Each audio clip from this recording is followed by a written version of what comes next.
felt re-energized in a sense. Not that we were fatigued by any means after 6 practices, but you take a couple weeks off and you start.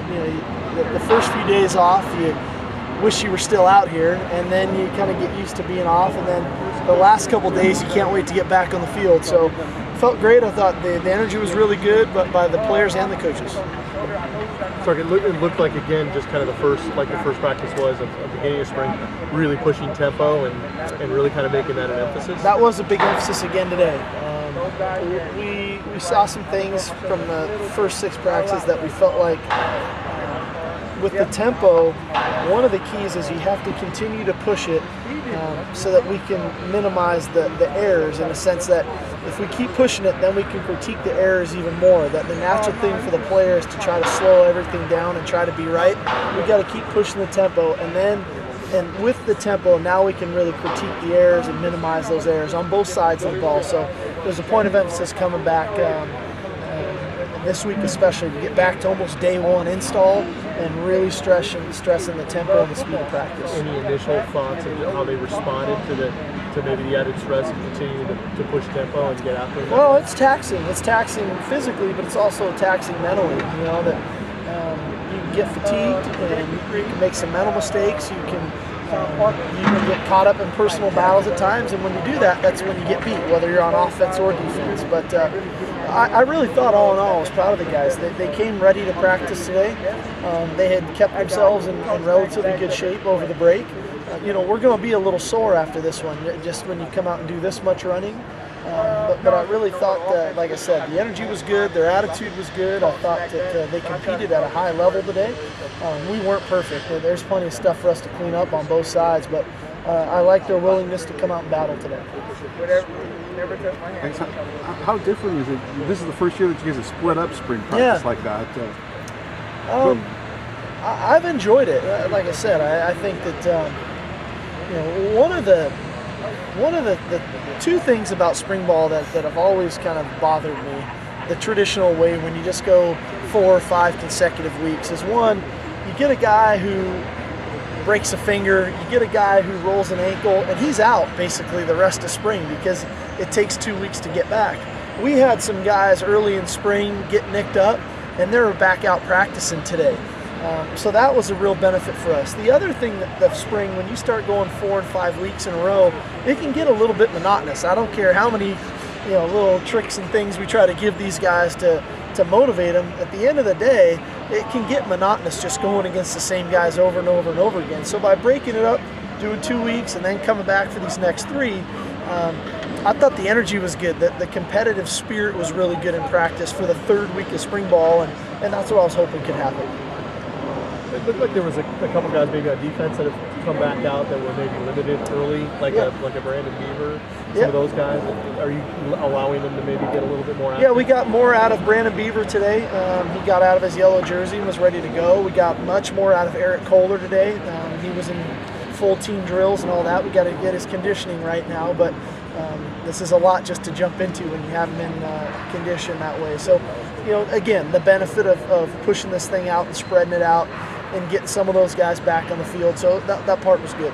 And Eric, it looked like he was taking some snaps again. Is the thought with him more center right now, or we're working him at both spots, at center and at right tackle. Again, the conditioning's a factor. When he got fatigued today, his snaps became a little bit errant. So we got to see what he really looks like at center when he gets in shape. But we're going to look at him at both spots. And also Travell Dixon, it looked like he had a nice practice, a little diving interceptions and big plays. Yeah, that Travell, we were encouraged after looking at the first 6 practices.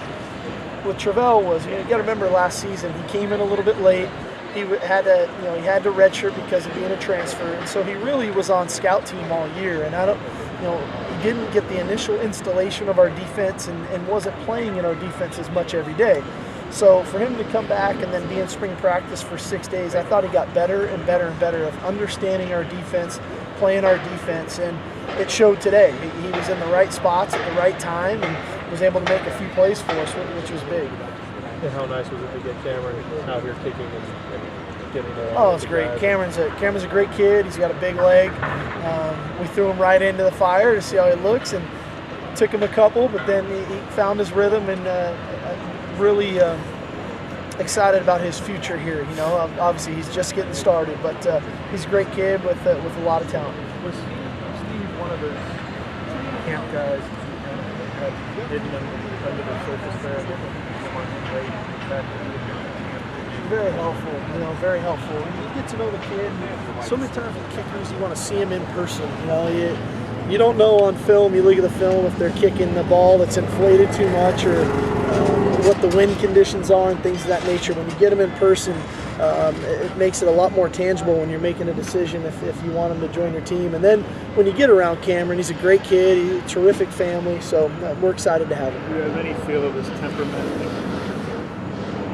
He's a confident kid, but relatively mellow-mannered. But he's a confident kid. He works at it. You know, he's a kicker that loves the weight room, which is relatively unique. And I think that he'll be a guy that it won't be too big for him. He's made plenty of big kicks in his day, and he'll continue to do it for us. His kickoff one of those? Yeah, his kickoffs are tremendous. You know, I mean, with the new kickoff rule and where they move the ball back up, you know, we're hopeful with Cameron that he can put that ball in the end zone the majority of the time and minimize the number of kicks that we actually have to run down and cover. You've given the background with Jordan and Marcus and their families, you know, their dads room together at UCLA and their friendship. Have you seen that communication and that bond between them show up in the mechanics of running your no huddle and just, you know, showing up on the same page? Sometimes I look over between Jordan, Tui, and Johnny Nance, and they're speaking Samoan, so I don't know what communication they got going, but they've been great. You know, I think really been impressed with our offensive staff. You know, this is a pretty big change we've made from last year to this year, from last 4 years to this year, and to bring together Tui back at with the quarterbacks, moving Keesaw to receivers and still coordinating, making Jordan a full-time position coach at tight ends, moving Johnny Nansen to running backs, and then keeping Kinzetta where he was.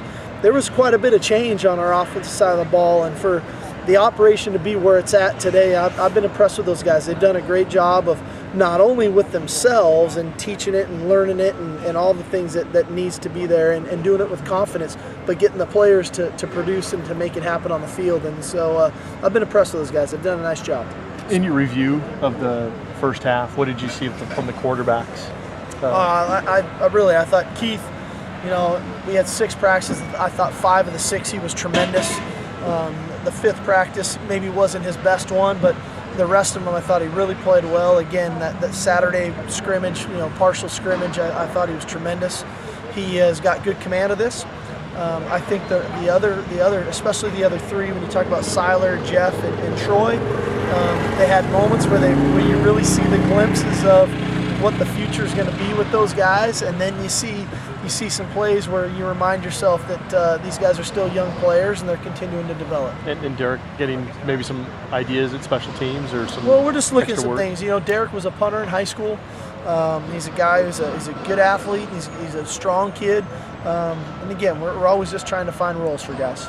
Was the 2-week break good for everybody concerned at quarterback position, so they digested it and then come back with, you know, having seen the video or knowing what the next progression is? Well, I think so. And one thing we try to do for not just the quarterbacks but for everybody on offense, we went right back to day one installation again today. So they essentially are getting the install of the offense twice in a spring practice. And so I think it'll be good for everybody, especially the young QBs, you know, where they get those plays really installed from a detail-oriented fashion, to where maybe something that was said the first time around when it got installed, they were so concerned about other things, maybe they picked that up the second time around. And so, you know, they're going to have some ups, they're going to have some downs. That's part of the growing process. But all in all, that, you know, our big concern is them having a good attitude and being open-minded to it and continuing to work and get better from one day to the next. Is Mickens the likely holder? Or are you still sorting that out? Right now, Thomas Vincent's the holder for us, and he's done a good job. You know, Thomas is a kid who's kind of a jack of all trades. He was a quarterback for us for a couple of years. Now he's playing on the defensive side at corner, but he's a gifted athlete. I have always been a guy that have liked a holder that can kind of do it all. You know, if you guys remember Steve Lyons, a baseball player, but he could kind of do everything. And I think Thomas is one of those kind of guys. And to be a holder, I think you need to do that. That's why I really enjoyed having Cody Bruns as our holder for a few years. Willie Chandler did it for 1 year, because I think those guys, the moment never gets too big for them. It's just snap, catch, put the ball down, laces out, and let's kick it, And so, we'll see how it goes. But right now, Thomas is the guy.